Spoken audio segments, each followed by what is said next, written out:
കാട്ടുചോലക്കുളിരലയോട് കാറ്റു പറഞ്ഞൊരു കഥയാണീ. കുരുന്നുപൂവിൻ കവിളുരുമി കരിവണ്ടോതിയ കഥയാണീ. കാട്ടുചോലക്കുളിരലയോട് കാറ്റു പറഞ്ഞൊരു കഥയാണീ. കുരുന്നുപൂവിൻ കവിളുരുമി കരിവണ്ടോതിയ കഥയാണീ. കഥ കഥ കഥ കാക്കത്തൊള്ളായിരം, കഥ കഥ കഥ കാക്കത്തൊള്ളായിരം.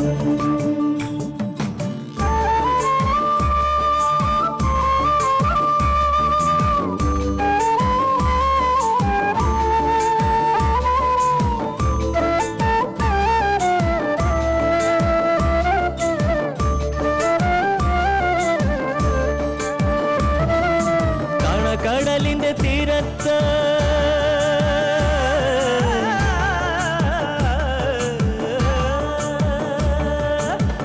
കടലിന്റെ തീരത്തണയണ തിരകൾ പറയണ കഥയാണ്. കായലോളത്തിലെ കളിയോടം കണ്ട കന്നിനിലാവിന്റെ കഥയാണ്. പടവരമ്പത്തെ പുൽനാമ്പിനോട് പുലരി പറഞ്ഞൊരു കഥയാണ്. മാനം മുട്ടണ കൊടുമുടിയോട് മൂവന്തി പറയണ കഥയാണ്. മൂവന്തി പറയണ കഥയാണ്. കഥ കഥ കഥ കാക്കത്തൊള്ളായിരം.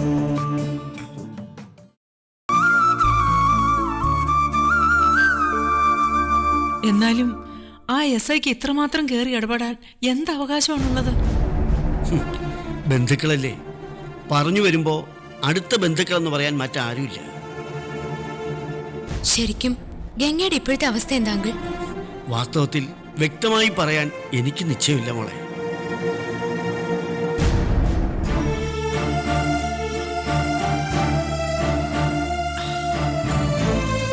വേണമെങ്കിൽ എന്റെ വീട്ടിലേക്ക് ഗംഗയെ വിളിച്ചോണ്ട് പോകാമായിരുന്നു. രുക്മിണിക്കും ഉമ്മയ്ക്കും അതിൽ സന്തോഷമേ ഉള്ളൂ. SI ബാഹുലേനെ ഞാനെന്തിനു ഭയപ്പെടണം? അങ്ങനെ ചെയ്യാതിരുന്നത് ഗീതയെ ഓർത്തിട്ടാ.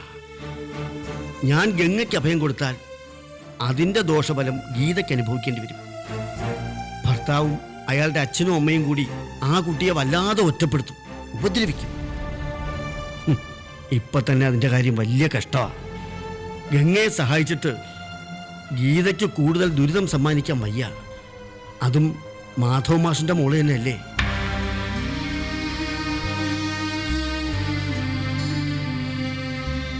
ശാരദേച്ചിയുടെ അവസ്ഥ എന്താണ്? പറഞ്ഞില്ലേ ടീച്ചർ, പാവം ഇതൊന്നും അറിയുന്നില്ല. മനസ്സുകൊണ്ട് ഇപ്പോഴും ഗംഗയുടെ കല്യാണ തീയതിയിലാണ്. അതങ്ങനെ ഒരു മനപ്രയാസം കേട്ടിട്ട് ആ വീടിന് ഏതോ ശാപം ബാധിച്ചതുപോലെ തോന്നുന്നു. വീട്ടിലെ വിളക്ക് പൊലിഞ്ഞു പോയാ പിന്നെ എന്തു പറയാനാണ് ടീച്ചറെ? എനിക്ക് ശാരദേച്ചി ഒന്ന് കാണണമെന്നുണ്ട്. എനിക്ക് കിട്ടാതെ പോയ ഭാഗ്യം ലഭിച്ച ആളല്ലേ. പക്ഷേ എങ്ങനെ അവിടേക്ക് വരും? ആരാണെന്ന് പരിചയപ്പെടുത്തും? വേണ്ട ടീച്ചറെ, അത് കൂടുതൽ പൊല്ലാപ്പോക്ക് കാരണമാവും. മുല്ലമറ്റത്ത് ആരൊക്കെയാ വരുന്നെന്ന് നോക്കിയിരിക്കുക ചിലരൊക്കെ. ഇനിയിപ്പോ നമ്മളായിട്ട് പുതിയൊരു പ്രശ്നം ഉണ്ടാക്കണ്ട.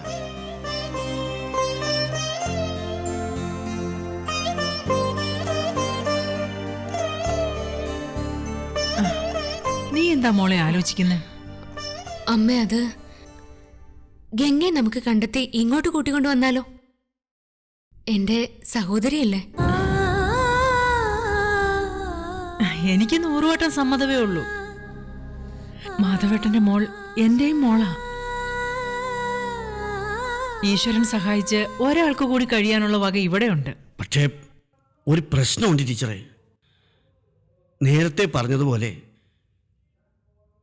നിങ്ങൾ രണ്ടും ആരാണെന്ന് ഗംഗ എങ്ങനെ ബോധ്യപ്പെടുത്തും?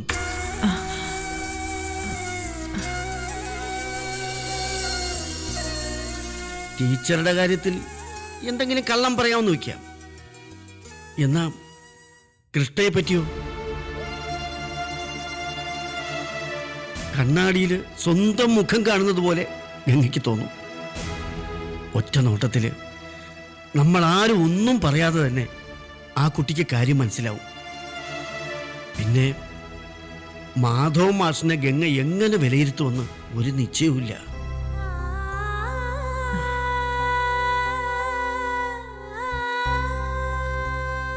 മുല്ലമറ്റത്ത് കൂടാതെ അച്ഛന് സമാന്തരമായി ഒരു കുടുംബമുണ്ടെന്നുള്ള സത്യം ഗംഗയ്ക്ക് ഉൾക്കൊള്ളാനായില്ലെങ്കിലോ? മാഷിനെ കുറിച്ച് മകൾക്ക് നീരസം തോന്നിയാലോ?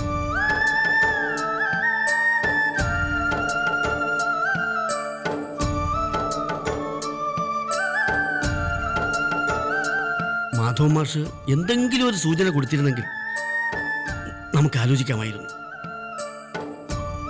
വേണ്ട ടീച്ചറെ, മരിച്ച ശേഷമാണെങ്കിലും ആ മനുഷ്യന്റെ വിലയിടിയാൻ നമ്മൾ കാരണമായിക്കൂടാ. നിങ്ങളുടെ വലിയ മനസ്സിന് നന്ദി പറയുന്നു. ഭർത്താവ് വിദേശത്താണല്ലേ? അതെ, എന്നും വിളിക്കാറുണ്ട്. നല്ലത്. ഒരു മോളെങ്കിലും മനസമാധാനത്തോടെ ജീവിക്കുന്നത് മാഷിന്റെ ആത്മാവ് സന്തോഷത്തോടെ കാണുന്നുണ്ടാവും.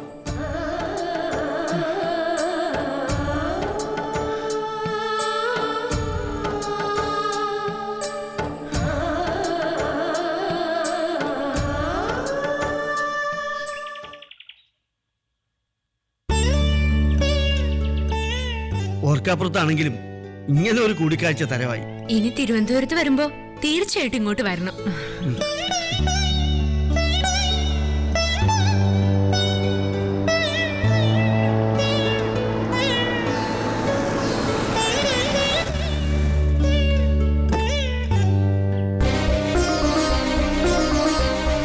നഗരപ്രദക്ഷിണം കഴിഞ്ഞ് വന്നോ? ഇതാരാ അമ്മേ? വാര്യർ സാറ് ആലപ്പുഴന്നാ. നമസ്കാരം. ഇങ്ങനൊരു കുടുംബ സുഹൃത്തിനെ പറ്റി അച്ഛൻ പറഞ്ഞ കാര്യം ഞാൻ സൂചിപ്പിച്ചിട്ടില്ലേ? ഓ, മനസ്സിലായി. ഇതെന്റെ മോനാ സേതുമാധവൻ. കാര്യമൊക്കെ കാര്യം. എവിടെ? എന്ത്? ഞാനൊരു കാര്യം വേണോന്ന് പറഞ്ഞതല്ലേ, അതെവിടെയെന്ന്? അയ്യോ, മറന്നുപോയി. സേതുട്ടാ, വെറുതെ എന്നെ ദേഷ്യം പിടിപ്പിക്കല്ലേ. എന്നാ പിന്നെ ദേഷ്യം പിടിക്കേ. എന്താ സംഭവിക്കുന്നതെന്ന് കാണാലോ. അമ്മ ഇത് കണ്ടോ? നീ അവന് ചായ ഇട്ട് കൊടുക്ക് കൃഷ്ണേ. ഞാൻ പറഞ്ഞത് കേൾക്കാത്ത ആളിന് ചായ കൊടുക്കുന്ന പ്രശ്നമില്ല. ചായ ഉണ്ടാക്കി തരാത്ത ആളിന്റെ ആവശ്യം കേൾക്കുന്ന പ്രശ്നവുമില്ല. ഞാൻ പിണങ്ങുവേ. പിണങ്ങിട്ട് മിണ്ടത്തില്ല. മിണ്ടായിരുന്നിട്ട് എങ്ങോട്ടെങ്കിലും പോവും. എങ്ങോട്ടെങ്കിലും പോയിട്ട് കുന്തെടുത്ത് വിഴുങ്ങും. കുന്തം വിഴുങ്ങിയിട്ട് എനിക്ക് വയ്യ. വയ്യാതായിട്ട് ഹലോ, ഇങ്ങോട്ട് നോക്ക്. ഇങ്ങോട്ട് നോക്ക് പെണ്ണേ.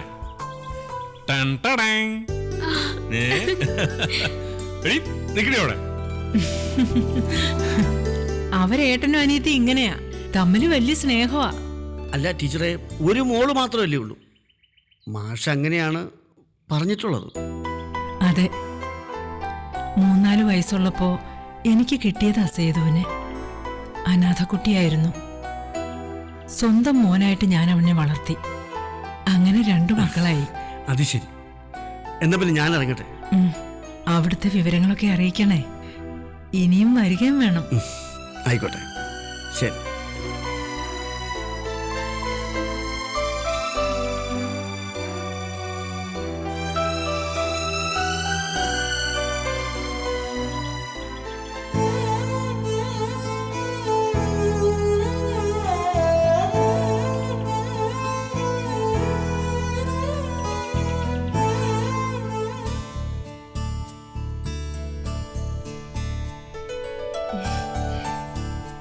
നകുലേട്ടൻ വിളിച്ചപ്പോ പാസ്പോർട്ട് ഓഫീസിൽ ഇന്നും പോയില്ലെന്ന് പറഞ്ഞ് കുറെ വഴക്ക് പറഞ്ഞു.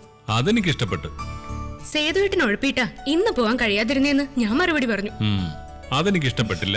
ഇങ്ങനെ ഇരിക്കും എന്നോട് വഴക്കം കൊണ്ടുവന്ന. നകുലം വിളിക്കുമ്പോ നീ ഈ പാര വെക്കുന്നതിന് പലിശ സഹിതം ഞാൻ തിരിച്ചു തരുന്നുണ്ട്. നകുൽസ് ഒന്ന് വന്നോട്ടെ. എന്നാലും ഇന്ന് എന്റെ കൂടെ പാസ്പോർട്ട് ഓഫീസ് വരെ ഒന്ന് വരായിരുന്നു. അവന്റെ തിരക്കുകൊണ്ടല്ലേ കൃഷ്ണേ, മനഃപൂർവ്വം വരാതിരുന്നതാണോ? ഒടുക്കത്തെ തിരക്കുള്ള ആളിതാ ഇവിടെ കൂളായിട്ടിരുന്ന് ചായ കുടിക്കുന്നു. അമ്മ നല്ല ചായ ഉണ്ടാക്കി തന്നാലേ കുടിക്കാതിരിക്കാൻ പറ്റൂ? അമ്മയല്ല, ഞാനാ ചായ ഇട്ടത്. അതാ ചെറിയ ചൊവയുള്ളത്. അയ്യേ, ചമ്മലും മറക്കേണ്ട മോനെ സേതുവേ. അതിനെ ഞാൻ ചമ്മില്ലല്ലോ. ആണോ അമ്മേ? ചമ്മി ചമ്മി ചമ്മി. ചെവി തല കേക്കട്ടെ പിള്ളേരെ. ദേ നാളെ ഇവളുടെ കൂടെ നീ പാസ്പോർട്ട് ഓഫീസ് വരെ ഒന്ന് പോണം. ആ തലവേദന അങ്ങ് തീരട്ടെ. അങ്ങനെ ബുദ്ധിമുട്ടി ആരും വരണ്ട. പിന്നെ നീ ആരുടെ പോവും? എന്റെ ഏട്ടനൂടെ പോവും. ഏതേട്ടൻ? സേതു ഏട്ടൻ. അയ്യടി. അമ്മേ, എനിക്കിതിനിടയിൽ കമ്പനി ആവശ്യത്തിനൊരു ചെന്നൈ യാത്രയുണ്ട്. 3-4 ദിവസത്തോടെ തങ്ങേണ്ടി വരും. 2-3 ആഴ്ച മുമ്പല്ലേ നീ ബാംഗ്ലൂർ പോയത്? ഇനി ഇടയ്ക്കിടയ്ക്ക് ഇങ്ങനെ ഒഫീഷ്യൽ ടൂറുകൾ ഉണ്ടാവും അമ്മേ. കമ്പനികൾ തമ്മിൽ ഇപ്പൊ നല്ല കോമ്പറ്റീഷൻ അല്ലേ? പിടിച്ചു നിൽക്കാൻ വേണ്ടി മുകളിൽ നിന്ന് പറയുന്നത് നമ്മൾ കേട്ടല്ലേ പറ്റൂ. ഇത് പക്ഷേ ടൂർ അങ്ങോട്ട് ചോദിച്ചു വാങ്ങുന്നത് അമ്മേ. ജോലിയുടെ ചെലവില് വായി നോക്കി നടക്കാലോ. വായി നോക്കി നടക്കുന്ന ആരാണെന്ന് ഈ പഞ്ചായത്തിലുള്ള എല്ലാവർക്കും അറിയാം കേട്ടാ. അതിനിത് പഞ്ചായത്തല്ല, മുനിസിപ്പാലിറ്റിയാ. ഒന്ന് നിർത്തന്റെ കൃഷ്ണേ, നീ ചെന്ന് റെഡിയായേ. ആശുപത്രി പോകാനുള്ളതാ. കുറച്ചുകൂടെ കഴിയട്ടെ അമ്മ. ഇനി എന്താ കുറച്ചുകൂടെ കഴിയാൻ? അവിടെ തിരക്കാവുന്നതിന് മുമ്പ് ചെല്ലണം. ടോക്കൺ എടുക്കണ്ട, നേരിട്ടങ്ങ് ചെല്ലാൻ രാധിക പറയുമ്പോ ചെന്നൊരുങ്ങാൻ നോക്ക്. ചെല്ല്. അപ്പൊ എല്ലാം പറഞ്ഞതുപോലെ വീണ്ടും സന്ധിക്കും വരേക്കും വണക്കം. Now Krishna Nakulan signing out. Bye. എടിയടി, എന്തിനാ അമ്മ അവളെ കൊണ്ട് ഹോസ്പിറ്റലിൽ പോന്നേ? മോക്ക് വിശേഷം ഉണ്ടോന്നൊരു സംശയം. ഒന്ന് പരിശോധിക്കാന്ന് വിചാരിച്ചു. അത് ശരി. അപ്പൊ ഞാൻ അമ്മാവനാവാൻ പോണോ?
ഞാനവിടെ ഉണ്ട്. അല്ലല്ല, അത് വേണ്ട, അത് വേണ്ട. Okay okay okay.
ചായ വേണോ?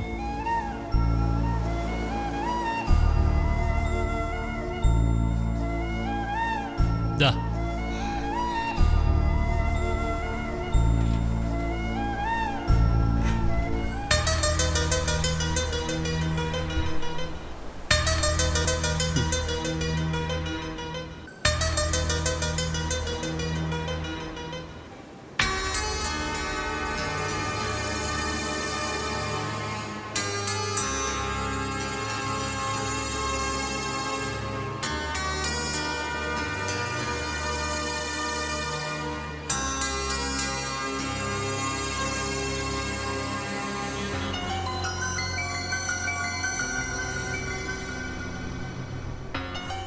തനിച്ച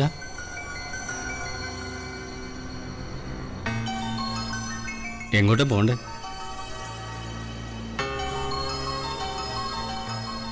പോരുന്നോ? ഞാൻ കൊണ്ടുവിടാം.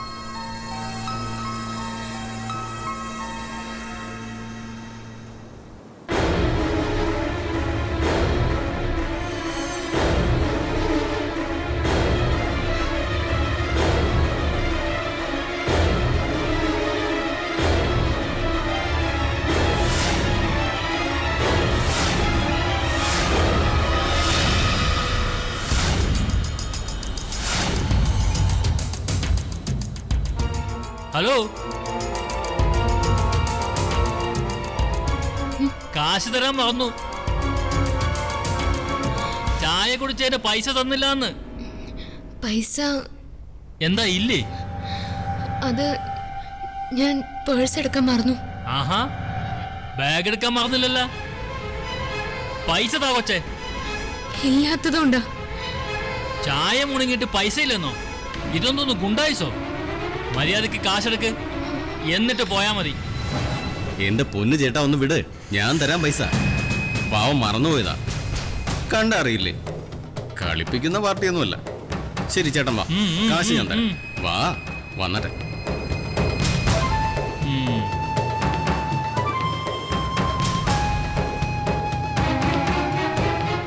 എത്ര ചേട്ടാ? 10.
വേഗം വിടിച്ചേട്ടാ.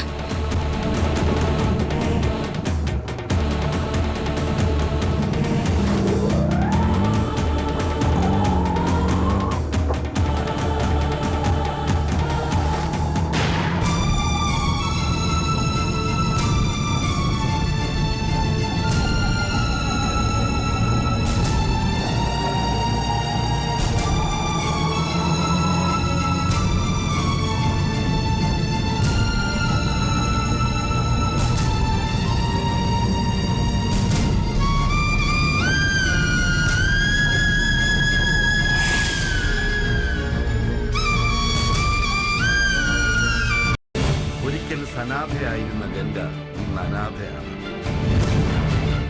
ഒരു കാക്കത്തൂവലിന്റെ തണൽ പോലുമില്ലാതെ ഉഷ്ണഭൂമിയിൽ അവൾക്ക് തുണ സ്വന്തം നിഴൽ മാത്രം. ഈ കൂരിരുട്ടിലും ഒരു മിന്നാമിലിങ്ങിന്റെ ഇത്തിരി വെട്ടം അവൾ കാണുന്നു. അതോ നിശാശലഭത്തെ കാത്തിരിക്കുന്ന തീനാളമാണോ ആ വെളിച്ചം? നിങ്ങളുടെ സ്വന്തം ദൂരദർശനിൽ ഗംഗ മറക്കാതെ കാണുക. കാട്ടുചോലക്കുളിരലയോട് കാറ്റു പറഞ്ഞൊരു കഥയാണേ, കുരുന്നുപൂവിൻ കവിളുരുമി കരിവണ്ടോതിയ കഥയാണേ. കാട്ടുചോലക്കുളിരലയോട് കാറ്റു പറഞ്ഞൊരു കഥയാണേ, കുരുന്നുപൂവിൻ കവിളുരുമി കരിവണ്ടോതിയ കഥയാണേ.